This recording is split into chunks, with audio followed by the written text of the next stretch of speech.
বিসমিল্লাহ আলহামদুলিল্লাহ ওয়াসসালাতু ওয়াসসালামু আলা রাসূলিল্লাহ। মুসলিম হিসেবে আমাদের প্রত্যেক সালাতে প্রত্যেক রাকাতে সূরা আল ফাতিহা পড়তে হয়। সূরা আল ফাতিহার বেশ কিছু কমন ভুল আছে, আমাদের সবারই এগুলো জানা উচিত এবং দূর করে নেওয়ার চেষ্টা করা উচিত। আজকে এই ভুলগুলো আপনাদেরকে দেখিয়ে দিব ইনশাআল্লাহ।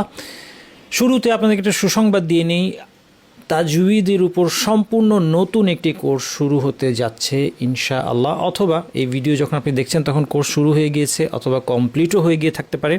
যেটাই হোক না কেন, আমার ওয়েবসাইট nasilshahrukh.com থেকে আপনি সবসময় যে কোনো সময় এই কোর্সটি করে নিতে পারবেন।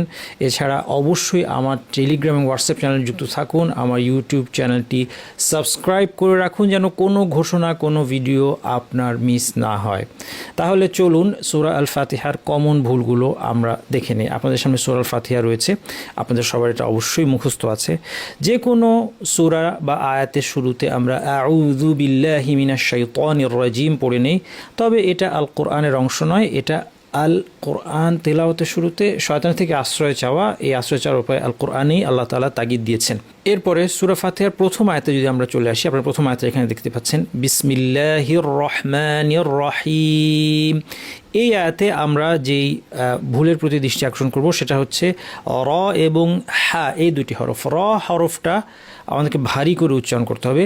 ভারী হরফ উচ্চারণের সহজ টেকনিক আজকে আপনাদের শিখিয়ে দিব। র হরফটির মাখরাজ কোথায়, সিফাত কোথায়, এগুলো বিস্তারিত আলোচনা আমাদের করতে হবে ইনশাল্লাহ। কিন্তু এখন সহজে আপনাদেরকে হরফটা ঠিক করে দেওয়া অথবা ইমপ্রুভ করার জন্য একটা বুদ্ধি হচ্ছে যে র অথবা যে কোনো ভারী হরফকে আপনারা ভারী করার জন্য, ভারী করার অর্থ কি, আওয়াজটাকে উপরের দিকে ঠেলবেন। আপনারা আমার সাথে বলুন র র, র এর পরে আলিফ দিয়ে র বলার সময় আপনারা কল্পনা করুন যে আওয়াজটাকে উপর দিকে ঠেলে দিচ্ছেন, তাহলে একটা সুন্দর ভারী আওয়াজ আসবে। এটাই হচ্ছে র এর আওয়াজ। র আর রহ আর রহমানির রহিম। এখানে দ্বিতীয় যে হরফটা আমাদের আছে, যেটা নিয়ে আমাদের কষ্ট হয়, সেই হরফটা হচ্ছে হা। হা উচ্চারণের জন্য, হা উচ্চারণ কিন্তু খুব সহজ। আমরা ঝাল বা গরম কিছু খেয়ে যে একটা আওয়াজ করি, এই আওয়াজটা যদি আপনি করতে পারেন তাহলে হা আপনি সহজেই উচ্চারণ করতে পারবেন। সেই সাথে আমি আপনাকে যে কোনো হরফ ঠিক করার একটা খুব সুন্দর টেকনিক শিখিয়ে দেব। বিশেষত আপনারা যারা শিক্ষক, এটা আপনাদের খুব কাজে লাগবে। এই 4টা শব্দ ব্যবহার করে আপনারা আপনাদের ছাত্রদেরকে খুব সহজেই কিন্তু যে কোনো হরফের উচ্চারণ আয়ত্ত করতে সহায়তা করতে পারবেন। সেটা হচ্ছে আপনারা এই 4টা শব্দ বলবেন। আহ, আমার সাথে বলুন আহ। আগে হামজা জবর দিলাম, তারপর হায় সুকুন দিলাম, আহা। এখানে তাসদিদ জবর পরে আলিফ, তাসদিদ পেশ পরে ওয়াও, আহু, তাসদিদ জের পরে ইয়া, আহি। এই 4টা শব্দ দিয়ে কিভাবে এর উচ্চারণটা আয়ত্ত করা যায় দেখেন। রহিম শব্দটা খেয়াল করেন, এখানে রহিমে হি বলতে অনেক কষ্ট হয়। কেন? কারণ হায়ের মাখরাজ হচ্ছে শ্বাসনালীর পর্দাটা যেখানে, একে যদি বেশি কেউ চাপ দেয়, বেশি চাপ দিলে আসলে হাটা ঠিক হবে না, কারণ তাহলে বাতাসটা কমে আসবে এবং হায়ের সাথে আইনের একটা মিশ্রণ হয়ে যাবে। অনেকে এই জন্য বলেন রহিম রহিম, দেখেন ভুলটা দেখাচ্ছি, রহিম এটা ঠিক না, রহিম। এই পিওর আওয়াজটা আনার জন্য আমরা আহি প্র্যাকটিস করব আমরা, কারণ আহি বলা সহজ। আহি আহি রহি, আহি বললে রহি সহজে আমরা বলতে পারবো। এরপরে আমরা রহিম বলবো। আবারও মনে করে দিচ্ছি, শ্বাসনালীর পর্দায় বেশি চাপ আমরা দেবো না, বরং প্রচুর বাতাস বের করবো, তাহলে হাটা ঠিক হয়ে যাবে ইনশাল্লাহ। আর রহমানির রহিম, বিসমিল্লাহির রহমানির রহিম। আচ্ছা, পরের যে আয়াতটা আছে আলহামদুলিল্লাহি রব্বিল আলামিন, এখানে আমরা খেয়াল করি একটা জিনিস। এই ভুলটা, যে ভুলটার কথা বলছি সেটা হচ্ছে আলহামদুলিল্লাহ, দালের পর লাম খুব সহজ, কিন্তু অনেককেই বলতে শোনা যায় আলহামদুলিল্লাহ। অনেক সময় বাচ্চাদেরকেও এটা বলতে শোনা যায়, আবার অনেক মসজিদে তেলাওয়াতের মধ্যে আমরা শুনতে পাই যে আলহামদুলিল্লাহ বলা হচ্ছে। তাহলে দেখা যাচ্ছে যে এক্সপার্ট থেকে শুরু করে বেসিক তেলাওয়াতকারীদের এই ভুলটা হয়। কেন হয় আমরা বুঝিয়ে দিচ্ছি আপনাদেরকে। একদিন দেখেন যে দাল হরফটা কোথা থেকে আসে, এই জায়গা থেকে, এটাকে তরাফুল লিসান বলে, শীর্ষ থেকে একটু ভিতরের অংশ। র হরফটাও এখান থেকে আসে, কিন্তু লাম আসে সাইড থেকে। এই জন্য দালের পরে আমাদেরকে আলহামদু বলার পরে আমাদেরকে শিফট করে সাইডে যেতে হবে। যদি যেতে না পারি, আলস্য করি, তাহলে দুলি না হয়ে দুরি হয়ে যাবে। দুলি, কারণ দুরি বলা সহজ, কারণ দাল আর র একই জায়গায়। সেই জন্য আমাদেরকে খেয়াল করে আমাদেরকে লামের মাখরাজে চলে যেতে হবে। আলহামদুলিল্লাহি রাব্বিল আলামিন। আর রহমানির রহিম আমরা ইতিমধ্যে দেখেছি। মালিকি ইয়াউমিদ্দিন বলার সময় শুধু একটা জিনিস দৃষ্টি আকর্ষণ করবো, ওয়াও আছে, ঠোঁটটা আমাদের সুন্দর গোল করতে হবে। ঠোঁট গোল করতে যদি আমরা আলস্য করি তাহলে আমাদের তেলাওয়াতের মধ্যে পেশগুলো ভুল হবে, ওয়াওটাও ভুল হবে। ইয়াউ সুন্দর করে ঠোঁট গোল করে বলবো, মালিকি ইয়াউমিদ্দিন। এরপরের আয়াতে আমাদের ইয়াকা না'বুদু, এখানে আইনটা খেয়াল করতে হবে। শ্বাসনালীর পর্দাটাকে আমাদের এবার ভালো করে চেপে দিয়ে বাতাস বন্ধ করে দিয়ে আইন উচ্চারণ করতে হবে। না'বুদু, ইয়াকা না'বুদু। আচ্ছা, এরপর আরেকটা এখানে আইনটা আমরা দেখতে পাচ্ছি, আইনের মাখরাজটা একটু দেখে নিই। এই যে শ্বাসনালীর পর্দা এতক্ষণ যেটা বলছি, অর্থাৎ খাবার খাওয়ার সময় এই পর্দাটা, এটাকে আরবিতে লিসানুল মিজমার বলা হয়। এটা এই পর্দাটা আমাদের শ্বাসনালীকে বন্ধ করা হয় যেন খাবার সেখানে চলে যেতে না পারে। এই জায়গাতে কিন্তু আইন এবং হা উচ্চারণ হয়, এটাকে বেশি করে চাপ দিতে হবে, তাহলে আইন আসবে না'বুদু। আচ্ছা, এখানে আরেকটা ভুল আমাদের হয়, সেটা হচ্ছে বুদু ওয়া। বু বলার সময় আমরা ঠোঁট গোল করি না, ফলে বুটা বো শোনা যায়, ওকারের মতো বাংলা। দুটাকে দো শোনা যায়। ওয়াওটাতেও ঠোঁট গোল করতে হবে, সাবলীলভাবে বলতে হবে না'বুদুয়া না'বুদুয়া, ইয়াকা না'বুদুয়া ইয়াকা নাস্তাঈন। নাস্তাঈনকে কেন লাল রং করলাম? নাস্তাঈনে কি ভুল হবে? এখানে ভুল হওয়ার আপাতদৃষ্টিতে কোনো কারণ নয়, কিন্তু তারপরেও দেখা যায় আমরা বাঙালিরা যখন আমরা বাংলা ভাষাভাষীর উচ্চারণ করি তখন এটা নস্তাঈন এরকম একটা ভারী আওয়াজ হয়ে যায়। হ্যাঁ, ভারী হবে না, এখানে সদের মতো আওয়াজ শোনা যায়, সদ হবে না, সিন। নাস্তাঈন, এখানে একটাও ভারী হরফ নাই, পুরো আয়াতের মধ্যে কোনো ভারী হরফ নাই। ইয়াকা না'বুদু ওয়া ইয়াকা নাস্তাঈন, পাতলা করে বলতে হবে।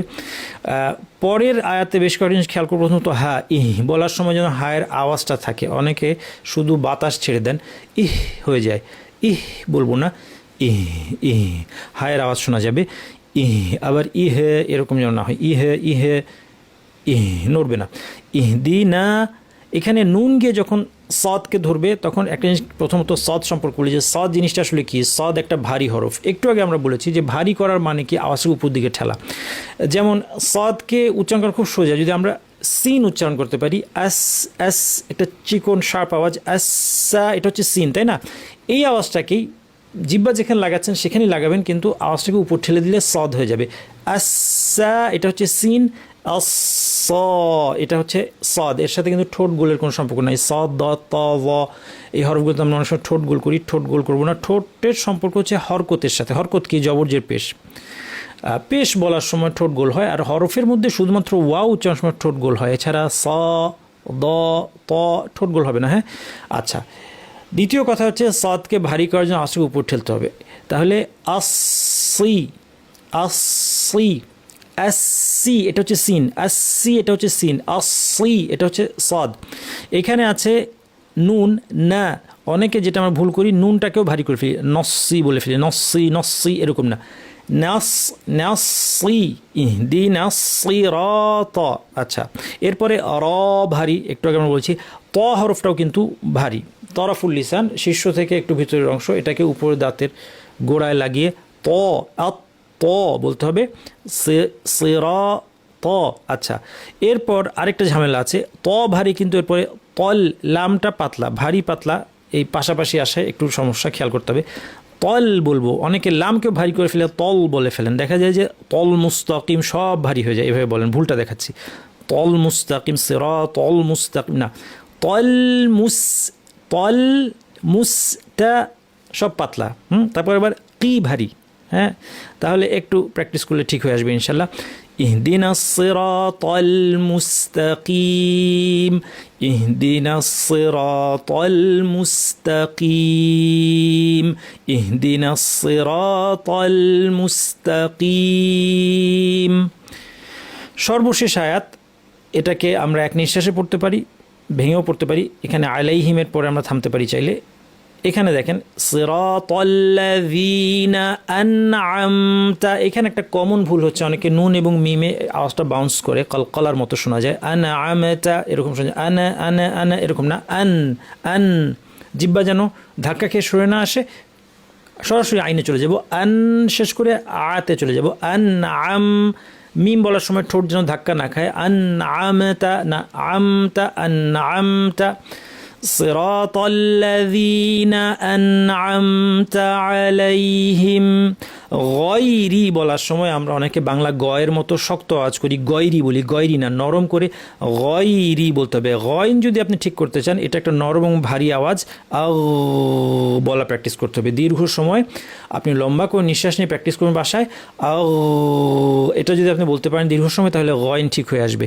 গয়রিল মাগ, মাগ, এখানে দেখেন অনেকে মাগদুবি বলে, হ্যাঁ মাগদুবি ভুল, ম্যাগ ম্যাগদুবি, আবার অনেকে মগ বলে, মগ ভুল, ম না, মা মা মা পাতলা, মা পাতলা গয়ন ভারী, ম্যাগ ম্যাগ ম্যাগ বু, বু জিব্বার সাইড থেকে। আবার দেখা একটু পরে আবার আসবে, আমরা তখন দেখাবো। গয়রিল মাগদুবি আলাইহিম ওয়ালাদ-দাল্লিন, ওয়ালাদ লাদ লাদ লাদ, এটা হচ্ছে বদের আওয়াজ। বদের আওয়াজটা আমরা কীভাবে করছি এখানে দেখেন, জিব্বার এই যে দুই পাশ সবুজ রং করা আছে, এটা উপর পাটির দাঁত বরাবর লাগিয়ে এখান থেকে বদ আসে। আমরা সহজ করে বলি যে গাল থেকে বদ উচ্চারিত হয়, আদ আদ ব আদ দু দুই, এটা হচ্ছে বদের সঠিক আওয়াজ। কেউ যদি এটা ব্যবহার না করে, গাল থেকে সাইড থেকে আওয়াজ না করে, যদি সামনাটা এই যে হলুদ জায়গাটা জিব্বা, এটাও লেগে যাবে, এটাও লেগে যাবে, কিন্তু এখান থেকে আওয়াজ হবে না। এখান থেকে যদি আওয়াজ চলে আসে তাহলে শোনা যাবে কীরকম, মোটা দালের মতো, দ দ শোনা যাবে। দ কিন্তু ঠিক না, এটা সামনে থেকে ওয়ালা দলিন, এই আওয়াজ কিন্তু ঠিক না। আরও বড় একটা ভুল যেটা হয় অনেকের, সেটা হচ্ছে ওয়ালা তলিন, এই সামনে থেকে তয়ের মতো আওয়াজ শোনা যায়, কারণ দাল এবং তয়ের মাখরাজ একই, আমরা কোর্স করার সময় দেখবো ইনশাল্লাহ। তো এই ভুলটা অ্যাভয়েড করতে হবে। সামনাটা লাগবে ঠিক, কিন্তু সামনে কোনো প্রেশার দিব না, সাইড থেকে প্রেশার দিয়ে ওয়ালা দলিন এভাবে সুন্দর করে আমাদেরকে বলতে হবে। আসলে আমরা পুরোটা একবার পড়ি, সাবলীভাবে পড়ার চেষ্টা করব। বিসমিল্লাহির রহমানির রহিম। আলহামদুলিল্লাহি রাব্বিল আলামিন, আর রহমানির রহিম, মালিকি ইয়াউমিদ্দিন, ইয়্যাকা না'বুদু ওয়া ইয়্যাকা নাস্তাঈন, اهدنا الصراط المستقيم،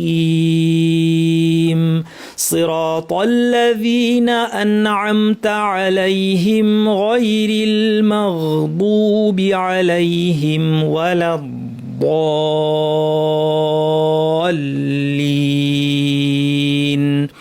آمين। আপনাদের যদি ভিডিওটি ভালো লেগে থাকে লাইক দিন। আল্লাহ সুবহানাহু ওয়া তাআলা তার কাছে সন্তোষজনক পদ্ধতিতে কোরআন তেলাওয়াত করার এবং বিশেষত সূরা আল ফাতিহা বিশুদ্ধভাবে তেলাওয়াত করার তৌফিক আমাদের সবাইকে দান